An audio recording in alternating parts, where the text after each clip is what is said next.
नमस्कार विद्यार्थी मित्रांनो, आज काय करणार आपण वयवारी काय करणार आहे चॅप्टर बघणार आहे. वयवारी कोणती परीक्षा असो वयवारी 2 ते 3 मार्कला तुम्हाला विचारतात. आता वयवारी सोडवताना काय करायचं, पहिलं तुम्हाला काय करायचं बेसिक कन्सेप्ट समजून घ्यायचा. आता बेसिक कन्सेप्ट काय समजून घ्यायचा, कारण तुम्हाला मोठे प्रकारचे उदाहरण येत असतात आणि तुम्हाला ते काय होतं बेसिक कन्सेप्ट काय होती तुम्हाला ती समजत नाही. मग त्यासाठी काय करणार आहे आपण, पहिलं काय करणार आहे बेसिक कन्सेप्ट बघणार आहे, त्याच्यानंतर काय बघणार आहे अत्यंत शॉर्टकट पद्धतीने काय बघणार आहे उदाहरणं बघणार आहे. तर काय करू, पहिलं काय करू बेसिक कन्सेप्ट समजून घेऊ. आता समजा एक मुलगा आहे, आता समजा राम आहे, राम नावाचा मुलगा आहे. आता कन्सेप्ट समजून घ्या, त्याचं काय दिले आजचं वय, राम नावाच्या मुलाचं आजचे वय किती दिले एक्स धरू आपण. तुम्हाला जर म्हटलं आणखी 7 वर्षानंतर रामचे वय, 7 वर्षानंतर रामचे वय, मग 7 वर्षानंतर तुम्हाला जर म्हणलं तर काय करायचं, बेसिक कन्सेप्ट x+7 करायचे. काय करायचे x+7 करायचे, कारण 7 वर्षानंतर त्याचे वय काय होणार आहे 7 न वाढणार आहे. त्यानंतर काय करायचं, तुम्हाला जर म्हणलं रामचे 5 वर्ष अगोदरचे वय, रामचे 5 वर्ष अगोदरचे वय, 5 वर्ष अगोदर, 5 वर्ष अगोदर काय होईल मग, तर x मायनस काय होईल 5 होईल.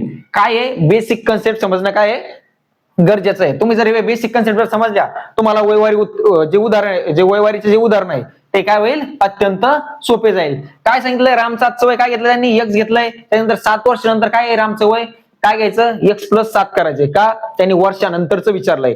वर्षानंतर जर कधी विचारलं तर काय करायचे प्लस करायचे वर्षानंतरचे. जर तुम्हाला विचारलं वर्ष अगोदर तर काय करायचं, नेहमी काय करायचे वजा करायचे.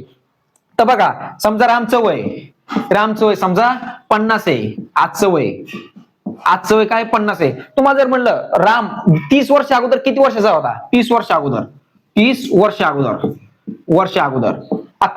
किती वर्षाचा होता, तर याच्यातून 30 मायनस करायचे लगेच, किती 20 वर्षाचा होता. राम काय होता 20 वर्षाचा होता.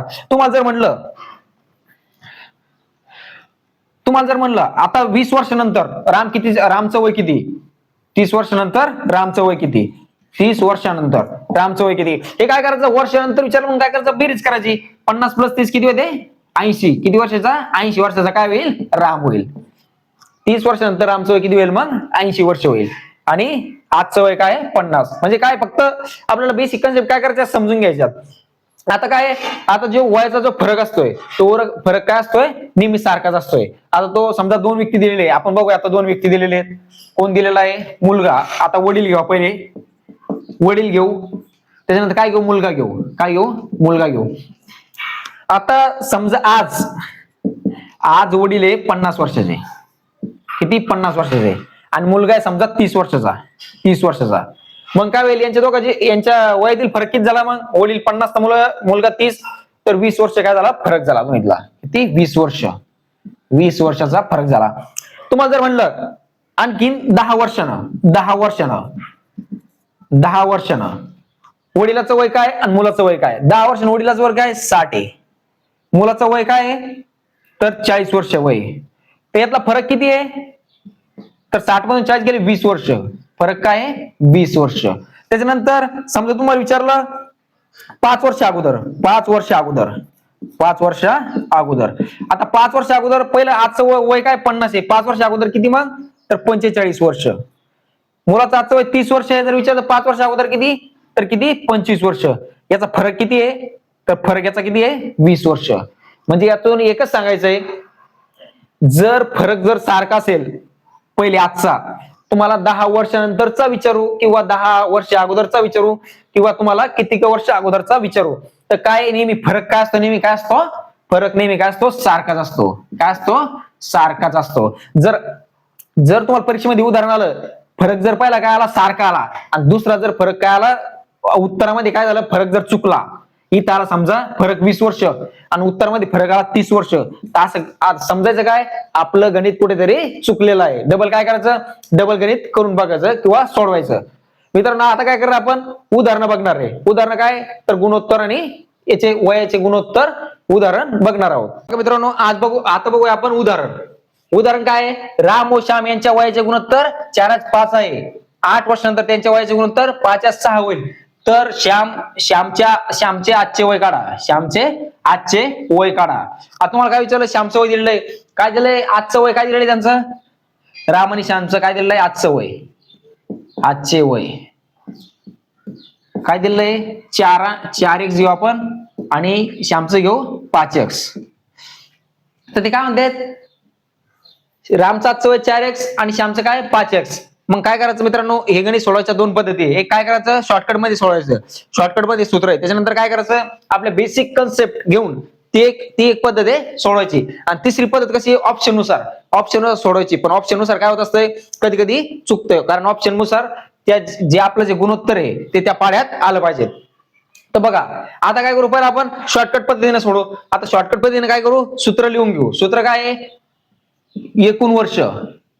एकूण वर्ष गुणिले दुसऱ्या गुणोत्तरातील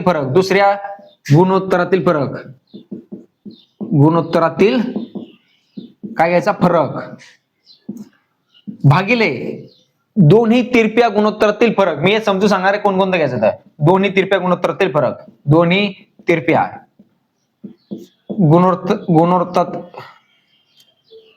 गुणोत्तरातील फरक. आता बघा, आता काय घ्यायचं, एकूण वर्ष. फक्त काय आपण बेसिक कन्सेप्ट समजून घेतली. आजचं वय त्यांचं काय दिलेलं आहे, राम व श्याम यांच्या वयाचे गुणोत्तर 4:5 आहे. म्हणजे काय झालं, ते त्यांना आपण काय समजलं, 4:5 हे आजचं वय समजलं. आता काय सूत्र टाकलं, फक्त काय करायचं, फक्त सूत्रात किमती टाकायच्या. तेव्हा जर दोन गुणोत्तर जर दिलेले असेल तर शॉर्टकट पद्धतीने जर काढायचं असेल तर तुम्ही बेसिक कन्सेप्ट घेऊन बी याचं उत्तर काढू शकता. आता आपण काय करू, शॉर्टकट पद्धतीने बघून घेऊ. आता एकूण वर्ष किती दिलेले आहेत, 8 वर्ष. किती, 8 वर्ष गुणिले दुसऱ्या गुणोत्तरातील फरक.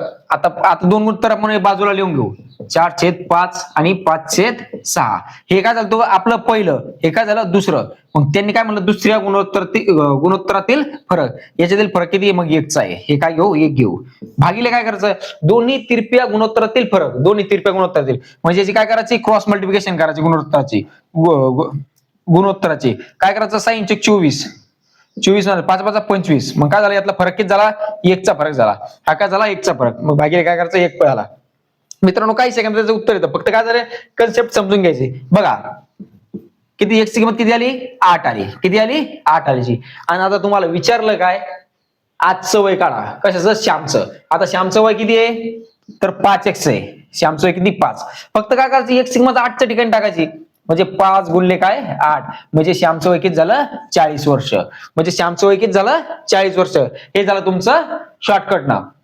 काय करा, सूत्रानुसार जर एकूण वर्ष विचारलं, तुम्हाला जे वर्ष दिलेले आहे ते द्यायचं.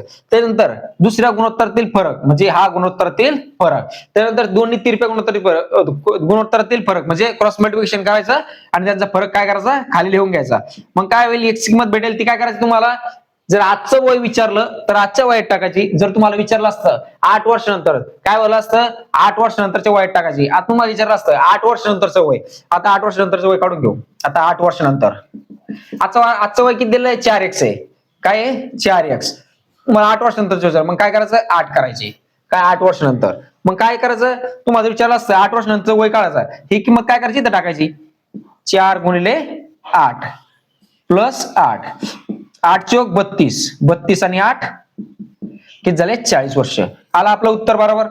काय आलं, 40 वर्ष काय आहे, त्याचं वय आहे. काय याचं, श्यामचं वय.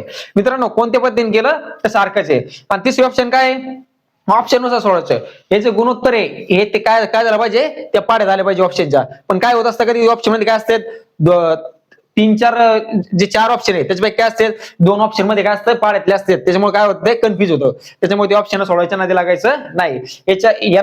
या शॉर्टकट सूत्रानं हे उत्तर काढायचं. आणि त्याच्यानंतर आता काय करू, बेसिक कन्सेप्ट नुसार पण आपण उत्तर काढू शकतो. पण आपण काय करू, आता दुसरं घेऊ उदाहरण त्याच्यानंतरचं. बघा मित्रांनो, आपण दुसरा प्रकार घेत आहे. त्या प्रकारामधला 5 वर्षापूर्वी राम व श्याम यांच्या वयाचे गुणोत्तर 3:1 होते. 5 वर्षानंतर त्यांच्या वयाचे गुणोत्तर 11:5 होईल. तर रामचे आजचे वय काढा. काय विचारलं त्यांनी, 5 वर्षापूर्वी दिलेलं आहे आणि काय दिलंय, 5 वर्षानंतर दिलेलं आहे. आणि त्यांनी विचारलं काय, तर रामचे वय काढा. काय करायचं, पहिलं बेसिक कन्सेप्ट काय करायचं समजून घ्यायचं. आता बघूया त्यांनी काय दिलंय. त्यांनी काय दिलंय, 5 वर्षापूर्वी किती दिलेलं आहे, तर 3 आपण x घेऊ, 3x आणि 1x म्हणजे काय तर एक्स घ्या, म्हणजे 1 आणि एक्स काय समान आहे. काय करायचं 5 वर्षापूर्वी 3x होतं, तर आता काय विचारलं त्यांनी 5 वर्षापूर्वी होतं, मग आजचं काय होतं तर आजचं घेऊ आपण. मग आजचं वय काय तुम्हाला सांगितलं, जर नंतर अगोदर असेल तर वजा करायचे, जर नंतर असेल तर काय करायचे प्लस करायचे. तर आजचे वय मग काय हे पूर्वी होतं 5 वर्षापूर्वी, मग काय आजचं वय, मग काय करायचं 3x प्लस काय करायचे 5 करायचे. कारण 5 वर्षापूर्वी 3 वर्षाचा होता आणि 5 वर्षानंतर काय राहील तो, तर म्हणजे त्याचं 5 वर्ष काय होईल त्याचं वय वाढेल, म्हणून काय केलं आपण बेरीज केली 3x प्लस काय 5. याचं बी तसंच श्यामचं, राम व श्याम काय करायचं एक्स प्लस काय करायचं 5 करायचंय. हे झालं काय त्याचं आजचं वय, हे झालं काय आजचं वय. ही झाली तुमची बेसिक कन्सेप्ट. आता तुम्हाला काय केलेलं आहे त्यांनी 2 गुणोत्तर दिलेले आहे. मागच्या गणितासारखं काय करायचं एकदम शॉर्टकट मध्ये याचं उत्तर सोडवायचं. मागचं फक्त काय करायचं सूत्र लक्षात ठेवायचं, एकूण वर्ष गुणले दुसऱ्या गुणोत्तरातील फरक भागिले तिरप्या दोन्ही गुणोत्तरातील फरक. म्हणजे कसं घ्यायचं बघा, आता सगळ्यात मेन कन्सेप्ट काय एकूण वर्ष तवा.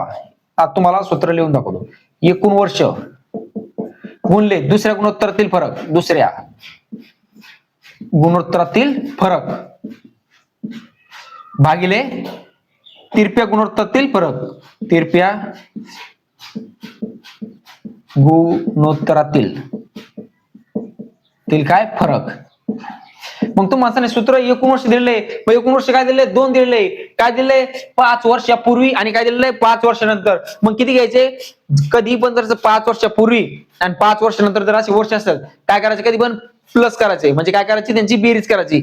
कधी जर समज सारखे असेल 5 वर्षापूर्वी आणि काय 10 वर्षापूर्वी जर असं असेल पूर्वी काय करायचं एकूण वर्षामध्ये काय करायचं त्यांचं वजाबाकी करायची. जर काय असेल समजा वर्षानंतर असेल 5 वर्षानंतर आणि असेल आणि त्याच्यानंतर काय असेल 10 वर्षानंतर असेल, म्हणजे दोन्ही पण समजा वर्षानंतर असेल तर काय करायचं त्यांची वजाबाकी करायची. मग इथे काय दिलंय दोन्हीची विरुद्ध दिलेलं आहे. 5 वर्षापूर्वी विचारलंय आणि 5 वर्षानंतर विचारलंय, म्हणजे काय दिलंय विरुद्ध विचारलंय. मग काय करायचं त्यांची बेरीज करायची. एकूण वर्ष किती असेल मग 5 आणि 5 किती असेल 10 वर्ष, किती 10 वर्ष गुणले दुसऱ्या गुणोत्तरातील फरक, दुसऱ्या गुणोत्तरातील फरक किती यांच्यात 11 2 5 गेले किती 6 भागिले तिरप्या गुणोत्तरातील फरक, तिरप्या म्हणजे तिरपा गुणाकार काय करायचा करून घ्यायचा 11/5. आता बघा 5 त्रिक 11 1 5 त्रिक 15 मायनस 11 1 11, म्हणजे आता फरक किती झाला तर फरक झाला 4चा. हा फरक झाला 4चा. फक्त तुम्हाला एवढं कळालं की तुम्हाला याचं उत्तर येऊन जाईल आणि बेसिक कन्सेप्ट तुम्हाला एवढी कळाली पाहिजे. म्हणजे आता समजा एक्स मध्ये त्याचं उत्तर आलं, तुम्हाला हे कुठं टाकायचंय आणि व्यवस्थित कोणतं इक्वेशन तयार करायचंय. बघा आता आपण करून घेऊ. 2 दुनी 4 2 त्रिक 6 2 पंच 10, म्हणजे काय आली 5 त्रिक 15, म्हणजे तुमची काय आली एक्स किंमत काय आली 15 आली तुमची.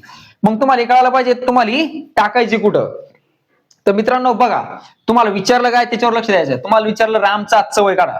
आता त्यांचं आजचं वय काय आहे रामचं, तर 3x प्लस 5 हे काय तुमचं रामचं वय काय 3x काय 3x प्लस 5 हे आजचं वय. त्याच्यामध्ये काय टाकायचं, त्याच्यामध्ये x जागेवर काय टाकायचं 15 टाकायचे, म्हणजे 3 गुणिले 15 प्लस 5 15 त्रिक 45 45 आणि हे 5 50. मग काय झालं रामचं आजचं वय किती झालं 50, किती झालं 50. मग काय करायचं हे फक्त कन्सेप्ट समजून घ्यायची आणि उदाहरण काय करायचं सोडवायचं. आपण काय करू आता दुसरा प्रकार बघू. बघा मित्रांनो आपण आता दुसरा प्रकार बघू. आता ABC यांच्या वयाचे गुणोत्तर काय आहे 2 3 4 आहे. B चे वय 15 वर्ष असेल तर A चे वय किती. काय केलं त्यांनी 3 भाऊ दिलेले आहेत. काय दिलेले ABC, हे समजा मित्र धरू आपण किंवा भाऊ धरू ABC दिलेले आहेत. काय त्यांच्या वयाचं गुणोत्तर काय दिलेलं आहे 2 3 4 दिलेलं आहे. काय सांगितलं त्यांनी B चे वय किती 15 वर्ष, B चे वय किती 15 वर्ष. मग त्यांनी काय विचारलंय A व C चे वय किती, A आणि C चे वय किती.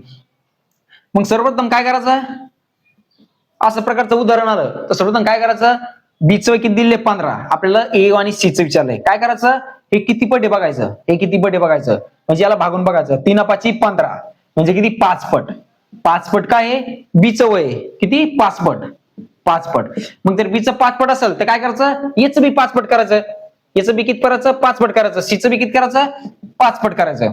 मग C चं 5 पट केलं किती होईल 20 होईल, काय 20 वर्ष. याचं जर 5 पट केलं किती येईल 10 वर्ष. किती होईल 10 वर्ष. मग हे काय करायचं, हे झालं तुमचं उत्तर. याचं किती आहे तर 10 वर्ष, आणि बीचं जर विचार, सीचं जर विचार तुम्हाला तर किती 20 वर्ष. हे असं सोडून घ्यायचं. बघा मित्रांनो, आपण काय केलं, पहिलं बेसिक समजून घेतलेलं आहे, त्याच्यानंतर आपण काही थोडे उदाहरणं बघितलेले आहेत. जर आणखीन जर उदाहरणं घ्यायची असेल तुम्ही काय लिहायचं, कमेंट बॉक्स मध्ये काय लिहायचं, येस लिहायचं. मग पार्ट 2 मध्ये काय करू आपण, याचे भरपूर सारे उदाहरणं घेऊ. आणि मित्रांनो, व्हिडिओ आवडला असेल तर लाईक करायला विसरू नका, आणि आपल्या चॅनलला सबस्क्राईब करायला विसरू नका. धन्यवाद.